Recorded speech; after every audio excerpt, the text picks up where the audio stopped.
When General Aurelian, a veteran of 100 battles, arrives at court, he is met with disdain.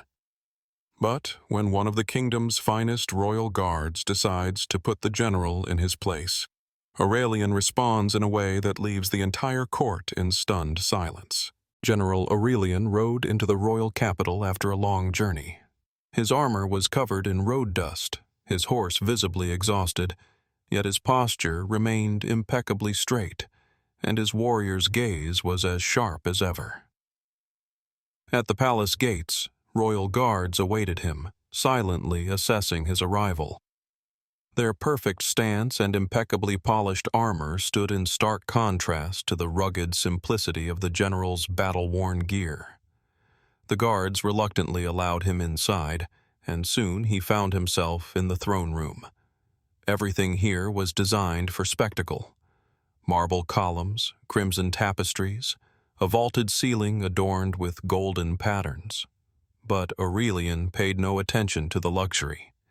He was used to military camps, where strict simplicity ruled, and surroundings were measured not by ornate decorations, but by the strength of the walls. The courtiers observed him with unveiled curiosity and a hint of disdain. Among them stood a tall man in gleaming armor, a crimson cloak fastened with golden brooches. His stance, his expression, and the ice in his gaze marked him as the captain of the royal guard. This was Lansfore, the kingdom's pride, the legendary protector of the throne, a name known even in the most remote corners of the land. The king then declared his decision to summon Aurelian as a military advisor. The guards and nobility met the news with tense silence. To them, he was an outsider. Aurelian could feel the cold indifference in their stares. He knew respect was not given freely in this hall. This was not a battlefield, but a different kind of war, a war of intrigue, where the challenges would take an entirely different form. But if the guards thought he would bow under their scrutiny, they were gravely mistaken. Aurelian spent the night in the chambers assigned to him, but his sleep was restless. The palace was too quiet, too still. An unnatural setting for a man used to falling asleep to the crackling of campfires and the distant shouts of sentries. There was no scent of sweat, dirt, or steel here, yet he knew that beneath the polished surface, another war was being fought. At dawn, he stepped into the inner courtyard, where the royal guards were already training. Their strikes were precise, their movements honed, their discipline absolute. This was power, but of a different kind. He immediately understood why they looked down on him. Here, there was no place for the raw fury of battle, only noble, rehearsed precision. Lansfore was already there. His gleaming armor caught the morning sunlight, and his sword moved with such grace that the display resembled a dance.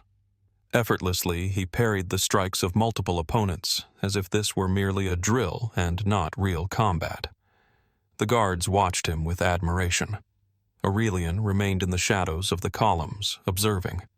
He knew this type of warrior, skilled, confident, accustomed to winning by the rules.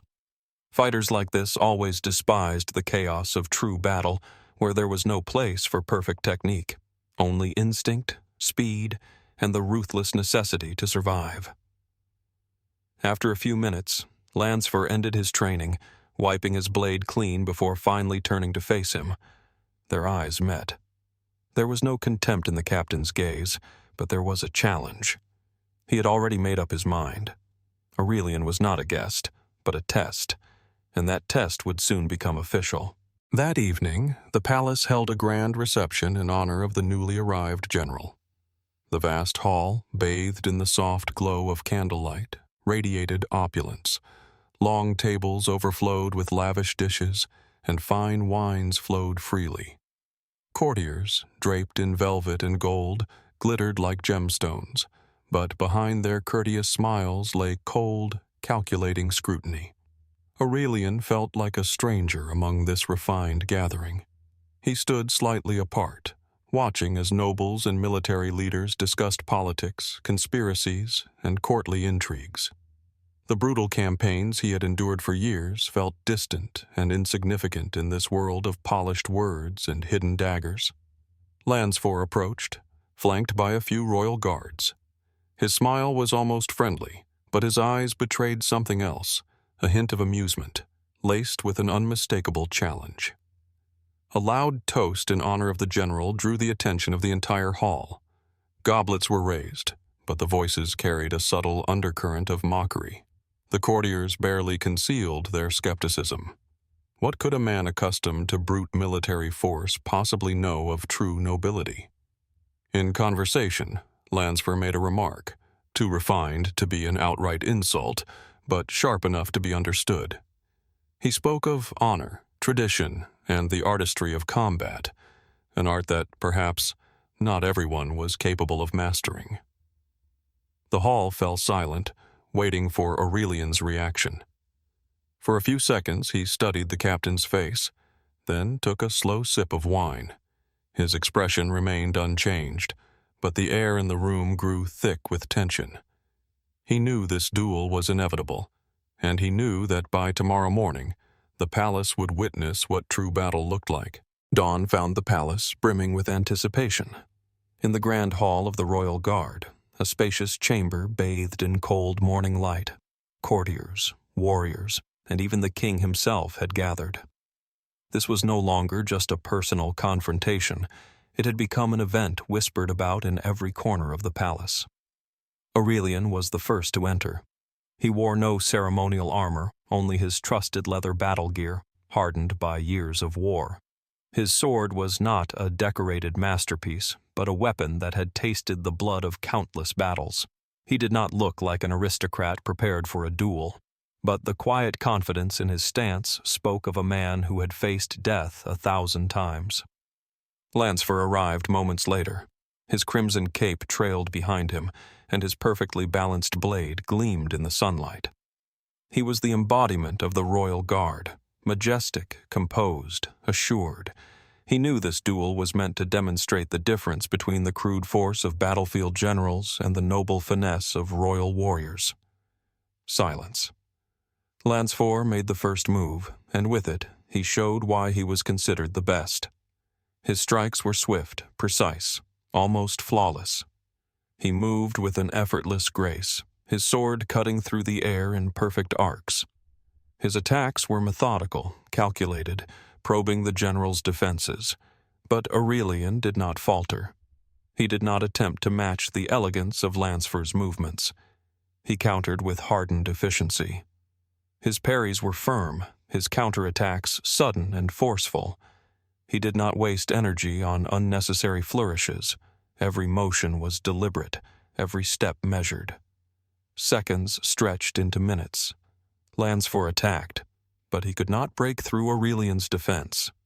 His precision clashed against the sheer effectiveness of the general's battle-honed technique. The tension mounted. And then, Aurelian did something no one expected.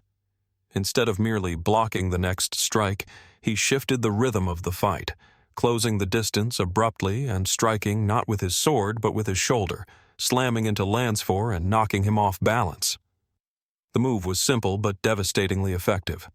Lansford stumbled, and in the next instant, Aurelian's blade was at his throat. Silence. The captain did not flinch. There was no fear in his eyes, only realization. He had lost. Not a sound came from the onlookers. The courtiers held their breath. The king watched with undisguised interest. Aurelian lowered his sword. He did not gloat, did not utter a single mocking word. He simply took a step back and left the hall, his demeanor unchanged. And for the first time in years, a shadow of doubt flickered in Lansford's eyes. The Royal Guard's hall remained engulfed in stunned silence as General Aurelian left the arena. Courtiers exchanged uncertain glances, struggling to process what had just transpired. No one had anticipated this outcome. The Royal Guard was the embodiment of an ideal, the honor of the throne, the pride of the king. And now, its captain, the best among them, had been defeated, not by a masterful display of noble swordsmanship, but by a single, brutally efficient maneuver. Lansford still stood at the center of the hall, gripping the hilt of his sword. His breathing was steady, his face unreadable, but inside, a storm raged. He was not accustomed to defeat. He had lived by the code of honor, honing his craft for years, only to be undone in a single moment, one unexpected move that left him on the verge of humiliation. And yet, there was no cheap disgrace in this loss. Aurelian had not mocked him. He had spoken no words of triumph, made no attempt to parade his victory before the crowd. He had simply walked away. The king was the first to break the silence. His voice was calm, yet tinged with curiosity. "A lesson has been given, but has it been learned?" Lansford slowly raised his head, meeting the king's gaze. He understood. Now was not the time for emotion. He bowed deeply, not in submission but in acknowledgement. This was not a defeat that shattered his honor.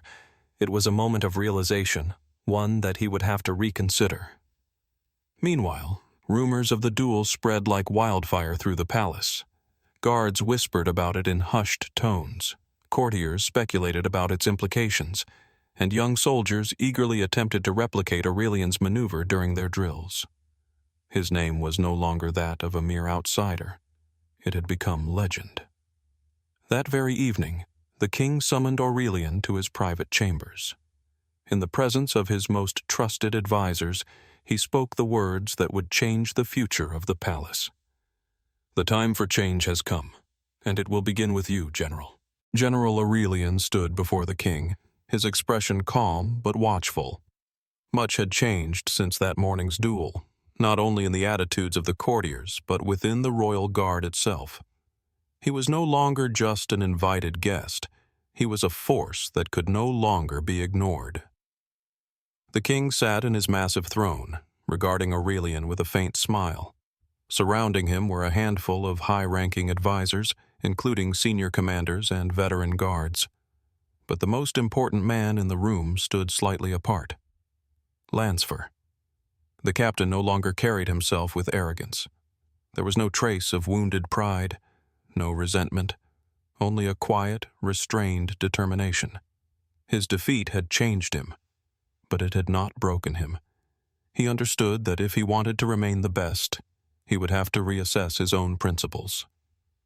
"The god is strong," the king began, his voice steady. "But even the best must evolve if they wish to remain undefeated." He paused, glancing at Lansford before continuing.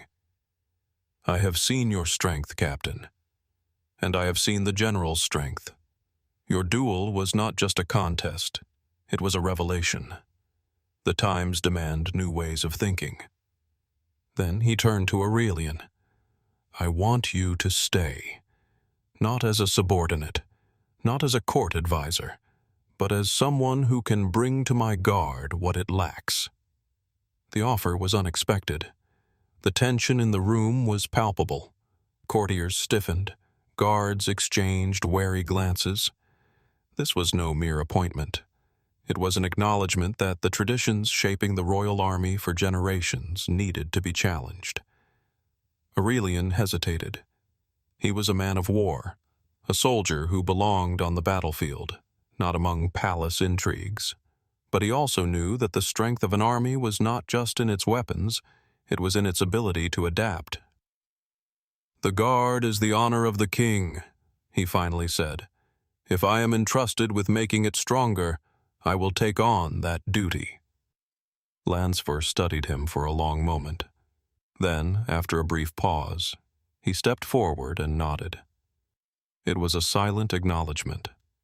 He was not defeated. He was accepting the challenge. The king smiled, knowing he had just laid the foundation for a new era.